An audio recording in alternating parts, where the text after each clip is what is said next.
네, 우리나라 최대 포털 사이트인 네이버가 청탁을 받고 기사의 배치를 조작했다는 사실이 알려지면서 정치권이 시끄럽습니다. 지난주에 대표이사가 직접 사과까지 했는데요. 포털업계에 대한 규제의 목소리가 커지고 있습니다. 관련해서 한치호 보도국 논설위원과 함께 이야기 나눠보겠습니다.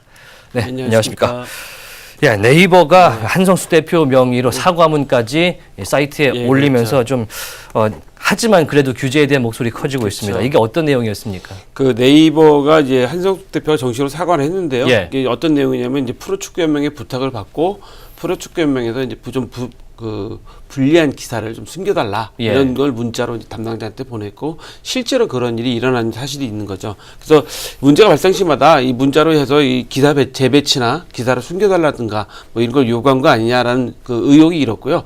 그 사실에 대해서 네이버에서 인정을 하고 정식으로 사과한 그런 사건입니다. 현재까지 나온 내용을 보면 간단한 문자만으로도 기사 배치를 바꿨다 이런 내용이 나오는데 문자 관련 CG를 좀 띄워주시고요. 지금 나오고 있는데 간단하게 이런 문자를 보고도 이 청탁을 할 수 있다 이런 것들이 굉장히 좀 위험한 것 같은데 네이버의 기사 편집 사실 이번만 문제가 됐던 건 아닌 것 같은데 어떤 얘기가 있었습니까? 이게 그동안 이제 2015년에도 삼성에서 이런 부탁을 해서 기사가 뭐 이렇게 감춰지거나 기사 재배치가 일어난 거 아니냐는 그런 의혹들이 좀 있었어요. 근데 이런 문제는 뭐냐면 이제 지금 네이버에서 그 해명을 한 내용을 보면 연예 스포츠면은 뭐 동영상도 가져오고 해야 되기 때문에 그래서 프로축구연맹이나 이런 데하고 협력을 할 수밖에 없다. 그래서 저는 부탁을 줄 수밖에 없는 구조로 돼 있다라는 거를 인정을 했어요. 그렇다면 예를 들어서 네이버에 가장 많은 광고를 준다든가 하는 그런 분들한테는 부탁도 들어줄 수밖에 없는 그런 상황이라는 걸 사실 협력사라면 전부 부탁을 들어주겠다는 인정을 할 수밖에 없는 그런 상황이 됐고요. 지금 미디어 시장이 전부 다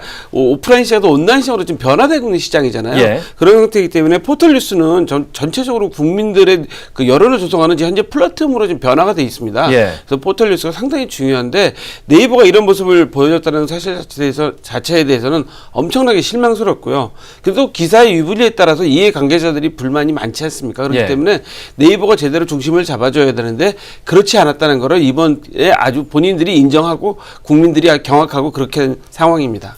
글자가 틀려서 수정해달라고 요청하는 것도 좀 가능할 것 같은데 기사의 배치를 바꿔달라 이런 것들은 좀 무게감이 있는 그런 문제인 것 같은데요. 정치권에서 확실히 이거에 대해서 지적하고 나섰죠. 지금 여야 할 거 없이 지금 난리가 났습니다. 왜냐하면 뭐 여당의 과거 여당이죠. 현재 야당의 입장에서는 과거에 불리한 기사들이 많이 실리지 않았니라는 거 가지고 지금 국정감사에서 단단히 따지고 있고 심지어는 이해진 의장을 뭐 완전히 경영에서 나가라는 그런 요구까지 하고 있는 상황이고요. 뭐 반대로 지금 현재 그러니까 여당이죠. 과거 야당도 우리들도 불리한 기사가 많이 그런 적이 있다라고 하기 때문에 지금 이거는 뭐 여야가 아니라 양쪽에 다 불만을 가지고 있는 그런 상황이어서 네이버가 잘못 중심을 잡고 투명하지 않은 이런 행위 때문에 뭐 온 나라가 좀 시끄러운 상황이 됐죠. 사실 이런 것들이 공식적으로 확인이 되기 전에도 누리꾼들 사이에서는 이 네이버의 검색어 실시간 순위 조작이라는 이름으로도 굉장히 많이 떴었거든요. 그렇죠. 뭐 물론 그 부분은 밝혀지지 않았습니다만. 한편으로 네이버의 기사 배치 조작 이런 것들을 좀 막을 방법이라든지 피해를 받았을 때 구제받을 방법 이런 것들은 없는지. 사실 얼마 전에 엊그저께 그 유명 정치인도 그 방송에 나와서 이야기를 했습니다. 네이버 기사 숨기기에 본인도 피해를 봤다.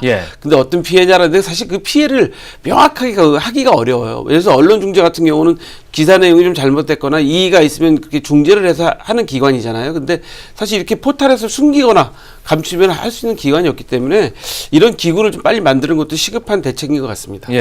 일단 네이버의 입장에서는 인공지능 그러니까 로봇이라고 하는 것을 통해서 컴퓨터가 인공지능으로 뉴스를 배치하고 있다 이렇게 주장을 했는데요. 이게 좀 말이 맞을까요? 이게 사실은 좀 불가능한 이유가 뭐냐면 이 뉴스가 중요한 뉴스냐 아닌 뉴스냐를 인공지능이 판단하는 것 자체가 상당히 어렵습니다.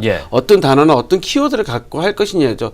예를 들어 같은 대통령이다라는 단어를 가지고 할 때도 이게 중요한 뉴스일 수도 있고 안 중요한 뉴스일 수도 있거든요. 그렇기 때문에 거의 대부분 다 사람이 최종적으로 판단을 하기 때문에 그 부분에 대해서는 네이버가 이런 주장만 할 것이 아니라 정확하게 우리가 앞으로 투명하게 어떻게 하겠다라 아니면 인적 쇄신한다든가 정말 네이버의 환골 탈태가 지금 필요한 상황입니다. 사실 인공지능이라고 하더라도 알고리즘을 좀 공개하거나 그럴 필요가 있어 보이는 부분이거든요. 그렇죠. 또 특히 네이버의 편집자문위원회라는 곳이 있습니다. 기사에 대한 배치라든지 이런 그렇죠. 것들을 결정하는 곳인데 제 역할을 못 하고 있다. 그렇죠. 이게 왜 그러냐면 네. 이제 여야가 이제 이런 불만이 생기니까 네이버에서 이제 국외지책으로 편집자문위원회를 만들긴 했는데 네. 이 편집자문위원회는 여야에서 추천하신 분들로 이제 진행이 되는데 이분들은 단순하게 여당의 기사, 야당의 기사가 공평하게 올라가고 있냐만 좀 판단하고 계시거든요. 예. 이 기사를 네이버 자체에서 숨길 수도 있고 또 바꿀 수도 있고 뭐 이런 여러 가지 상황들이 있기 때문에 약간 기능에 한계가 있는 거죠. 네, 마지막으로 포털들 어떤 방향으로 좀 바뀌어야 될 것 같습니까? 오늘 그 네이버가 분기 영업이익 3천억 돌파를 발표했습니다. 예. 오늘 네이버 주가도 84만 원이 지금 넘어가고 있고